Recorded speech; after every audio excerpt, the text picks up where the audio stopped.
কিরে জব্বার, তোর এই অবস্থা কেন? তুই কি ছিনতাইকারীর কবলে পড়ছিলি নাকি? আরে ছিনতাইকারীর কথা রাখেন, যেই গ্রামে আপনার বউর মতো বউ আছে ওই গ্রামে ছিনতাইকারী আসার কলিজা আছে? মানে কি কইতেছিস তুই? এর মধ্যে আমার বউরে টানতাছিস কেন তুই? আরে বাবা রে বাবা, আরে আপনার বউ আমার মায়ের কি করছে দেখেন। আমার বউ করছে মানে? আপনার বউ মারছে মানে? আপনার বউ ঝগড়া করার জন্য কোনো লোক পায় নাই বাসায়, এর জন্য ঝগড়া করার জন্য রাস্তায় গেছে। আর আমার দুর্ভাগা কপাল, আমি সামনে পড়ে গেছি।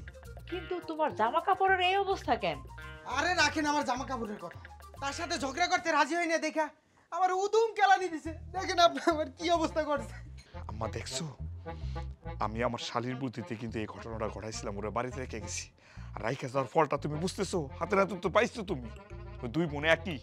আপনি যে সারা গ্রামে বইলে বেড়াইতেছেন আপনার বউ চ্যাম্পিয়ন, আসলে আপনার বউ যে কিসের চ্যাম্পিয়ন ওইটা আমি বুঝতে পারছি, বুঝছেন? জব্বার ভাইরে ভাই ভাই শোন, তুই ভুল করেও এই গ্রামের কারোর কাছে আমার বউ সম্পর্কে বলিস না, তাহলে কিন্তু আমার মুখ কারোর সামনে দেখাইতে পারবো না রে ভাই। না না, এইসব কথা আমারে বইলে লাভ নেই। আমি গ্রামে মেম্বার চেয়ারম্যানের কাছে আমি বিচার দেবই। বাইরে ভাই তুই বিচার আসার যাইস না, মেম্বার হচ্ছে চেয়ারম্যান তুই জানাস না ভাই। তোর শার্ট কাপড় ছিঁড়ছে তো, জরিমানা হিসেবে আমি 2000 টাকা দিয়ে দিব তোরে।